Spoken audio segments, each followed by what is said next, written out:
Здравствуйте, дорогие друзья! Продолжаем курс истории Древней Церкви, и сегодня поговорим об очень интересном и глубоком событии, которое произошло в конце VII столетия.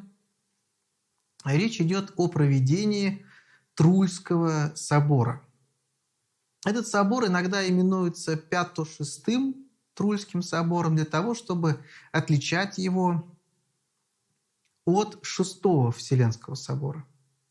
По сути, это созвание епископов, задача которых входила подготовка и передача церкви канонов и дисциплинарных правил, которых явно к концу VII столетия не доставало церкви.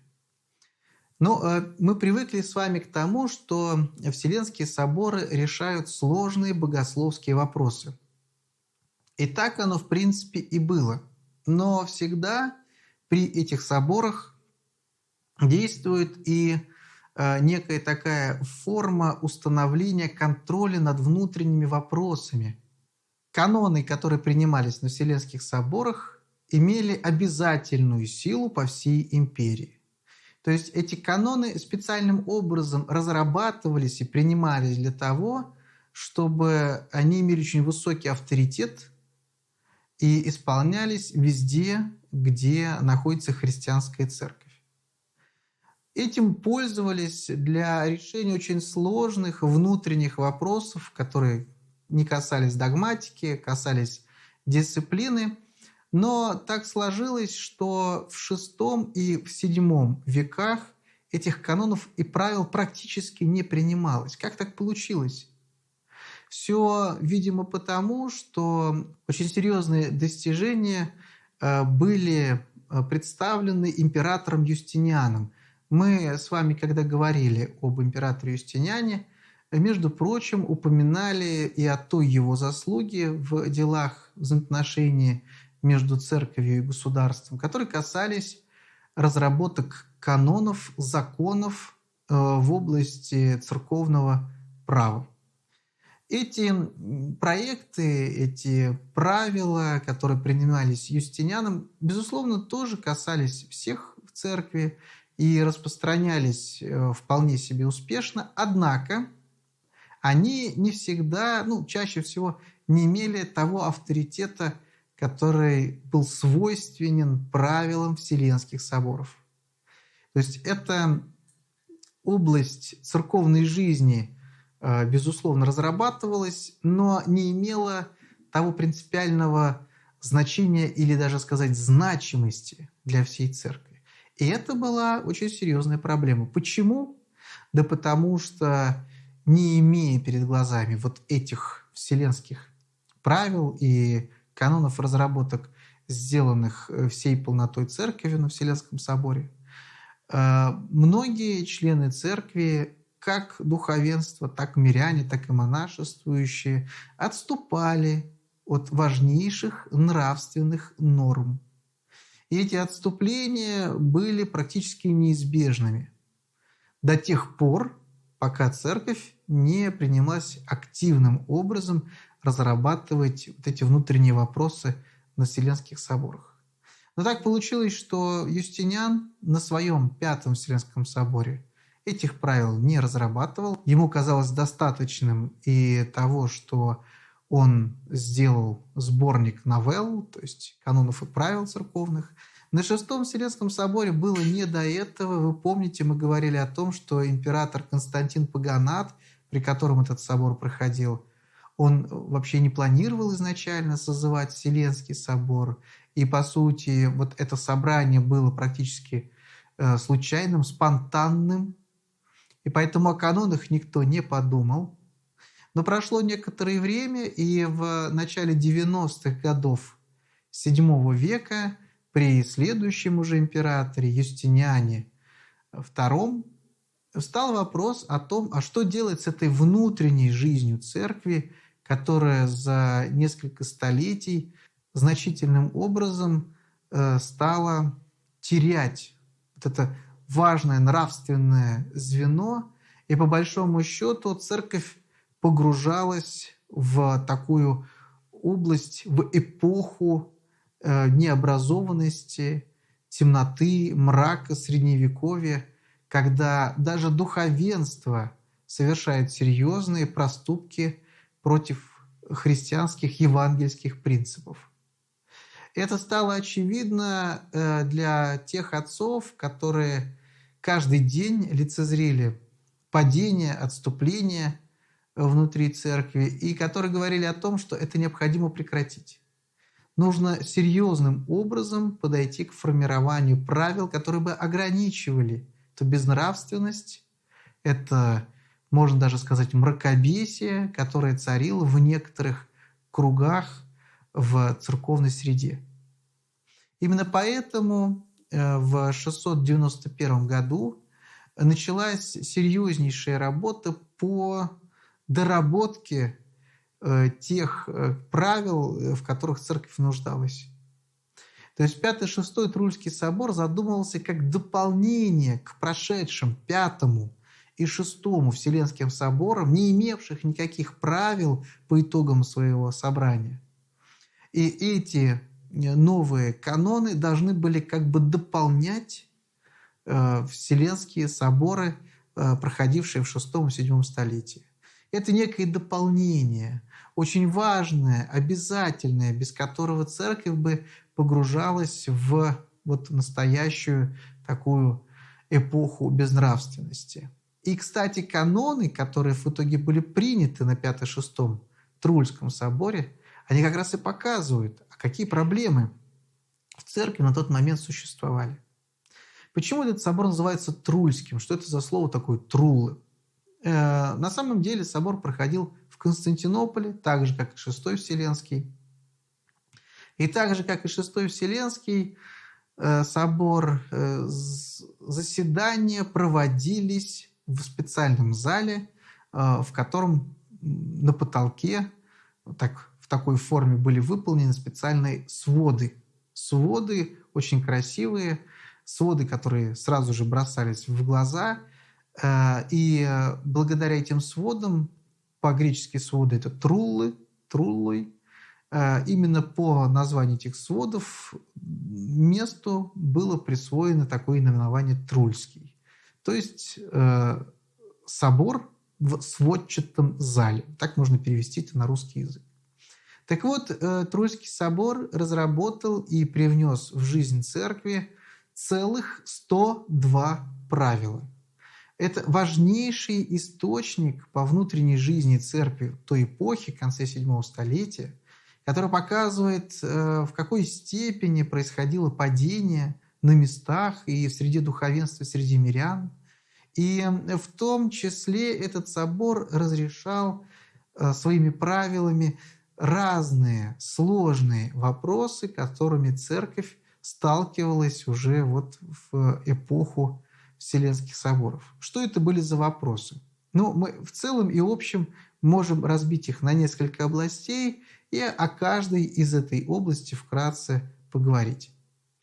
Каноны, принимаемые на Трульском Пято-Шестом соборе, затрагивали следующие темы жизни церкви. Ну, во-первых, это вопрос духовенства и тех принципов жизни духовенства, которые, по сути, и были необходимой такой частью, формирующей нравственный образ священнослужителя.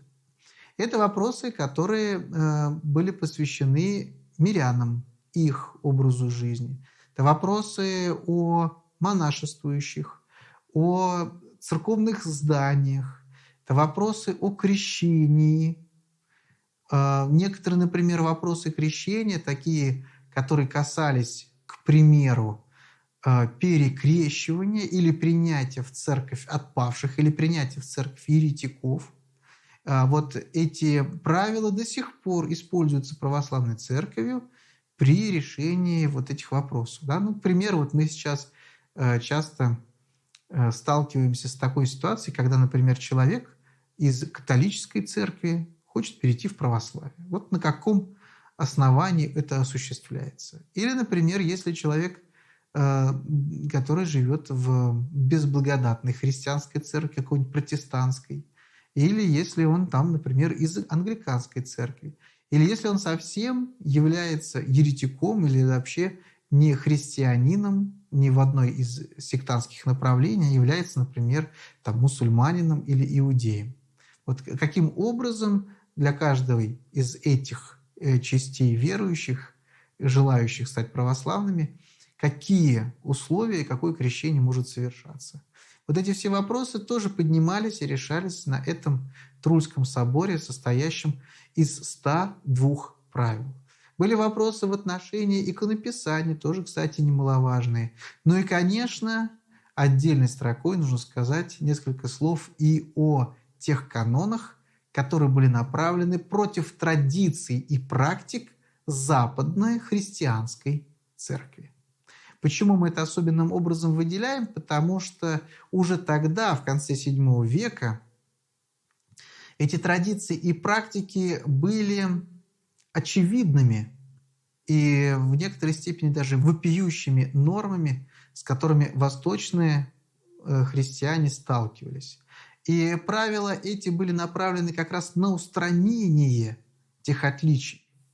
То есть это еще до разделения церквей на западную и восточную христианскую попытка компромисса, попытка единообразия для христиан, которое на самом деле, если бы было бы воспринято западными христианами правильным образом, могло привести к тому, что и до сих пор бы мы, может быть, с западными христианами оставались одной веры. Но вот западные христиане этого посыла не увидели, не услышали и абсолютно проигнорировали правила Трульского собора. И вообще в Западной Церкви рецепция этих правил была совершенно отрицательная. Никто не признавал содержание этих канонов, не применял их в жизни, вообще считал, что собор решал какие-то свои внутренние проблемы. Поговорим об этих правилах подробнее. Что же интересного, погружаясь вот в содержание канонов, мы встречаем, когда обращаемся к правилам Трульского собора? Ну, прежде всего, мы проговорим несколько правил о духовенстве. Прежде всего, интересно, что для духовенства устанавливается возрастной ценз, то есть допустимый возраст для рукоположения в диакона, в пресвитера и в епископа. Оказывается, что в этом была необходимость. Оказывается, что были среди духовенства те, кто принимал сан слишком рано. Соответственно, раннее восприятие сана мешало правильной, верной реализации этого духовного дарования. Безусловно, для диаконов возраст, приемлемый к рукоположению, назначался в 25 лет. Для священнослужителей, я имею в виду пресвитеров, священников, это 30 лет, ну и для епископов это уже 35-летний возраст. Это опыт церкви, это опыт жизни, который приравнивался в том числе к некоторым евангельским принципам.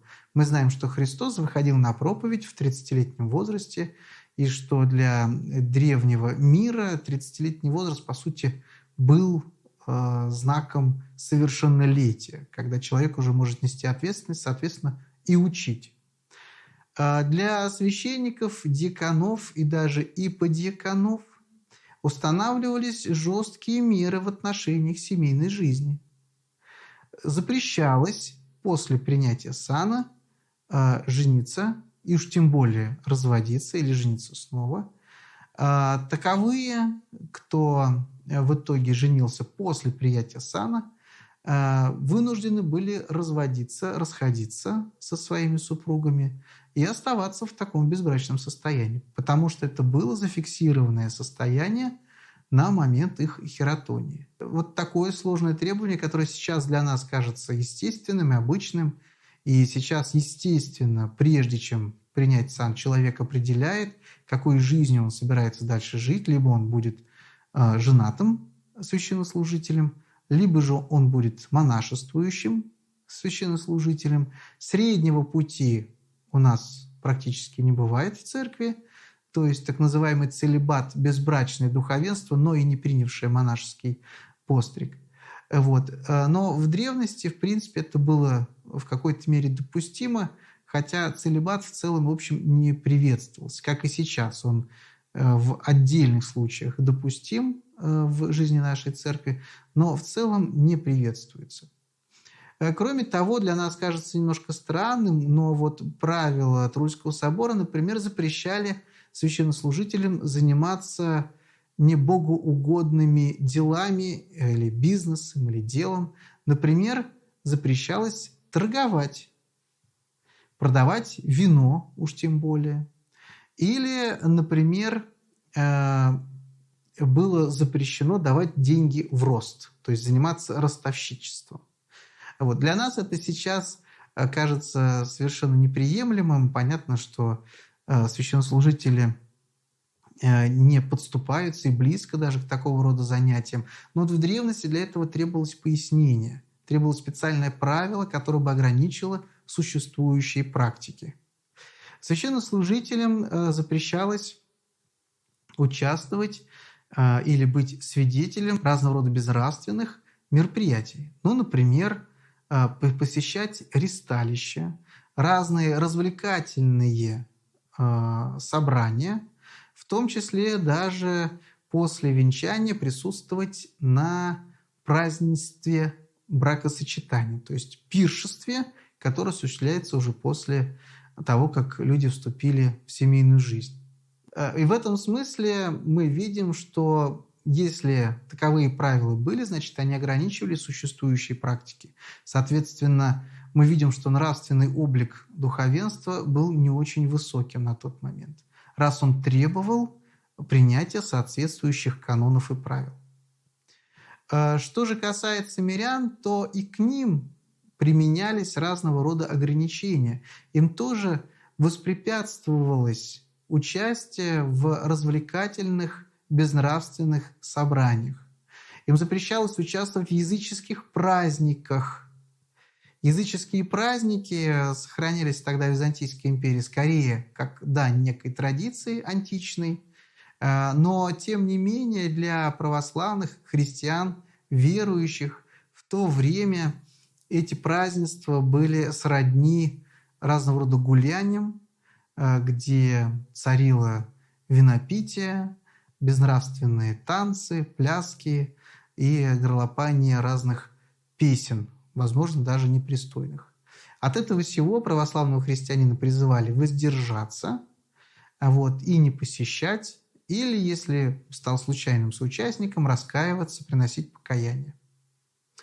Что касается монашествующих, то здесь принимались вполне разумные меры в отношении того, чтобы монашествующие делали это добровольно, то есть принимали и давали обеты, принимали постриг и давали обеты сознательно, добровольно.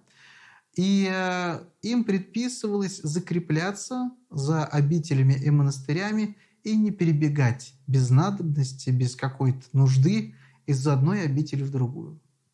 Каноны строго запрещали бродяжничать, странствовать без благословения либо игумена-наставника монастыря или, может быть, даже епископа, для того, чтобы воспрепятствовать такому праздному времяпрепровождению. Ведь всякий монашествующий, если он принимает сан и дает обеты, он в том числе обещается в послушании своему начальству, а это послушание означает труд и молитва при той или иной обители. И монашествующим, конечно, препятствовалось вести такой образ жизни, который не соответствует облику инока. Что касается возраста для пострига, то, в принципе, допускалось послушание при монастыре с 10-летнего возраста, давание обетов с 17-летнего возраста. То есть это должно быть сознательное, добровольное решение. Что же касается тех канонов, которые говорили об иконописании, то здесь следует обратить внимание на один очень важный канон, который говорит о том, что с тех пор, как Христос воплотился, что с тех пор, как Христос получил человеческий облик, да, вот, принял человеческую природу, не стоит изображать его в каких-то символических образах на иконах. Ну, к примеру, в образе Агнца, который приносится в жертву на кресте.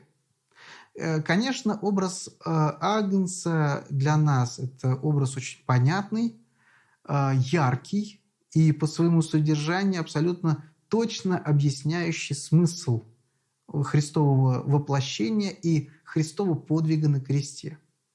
Но в то же время отцы собора пришли к мнению о том, что раз Христос воплотился видимым образом и принял облик человека в том числе, то нет никакой необходимости более делать его изображение на иконах символичным.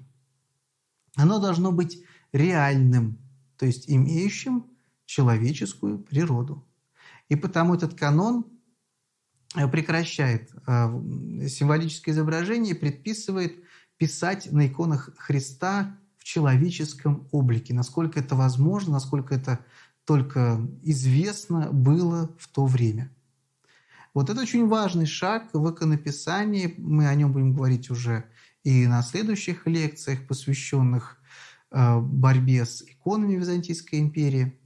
Но вот для Древней Церкви в то время это очень серьезный водораздел, когда иконописание вообще в целом и общем подвергается вот такому систематичному пересмотру, когда появляется правило о том, как нужно изображать.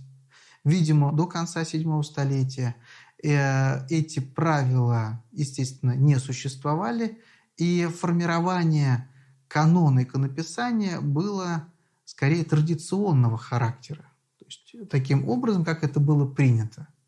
Вот. И мы видим, что отцы церкви, видимо, осознавая, что иконописание недолжным образом подготовленное может принести вред, они подошли к этому вопросу довольно серьезно, строго и потребовали, чтобы Христос изображался именно в человеческом облике. И отдельная часть канонов и правил касались, конечно, Западной Церкви и западно-христианских традиций и практик, с которыми сталкивались по мере общения двух частей некогда единой Римской империи, Восточной и Западной. И в ходе обсуждения отцы пришли к очень важным решениям, которые для нас стали знаковыми, ключевыми именно с точки зрения вот дальнейшего разделения церквей на западно- и восточно-христианские. Прежде всего, речь идет о такой практике, существовавшей в Западной Церкви, как целибат. О нем я чуть ранее говорил.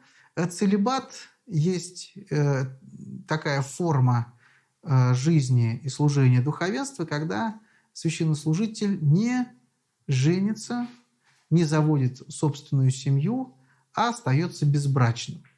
При этом он не принимает монашеского пострига, а получается остается безбрачным в миру.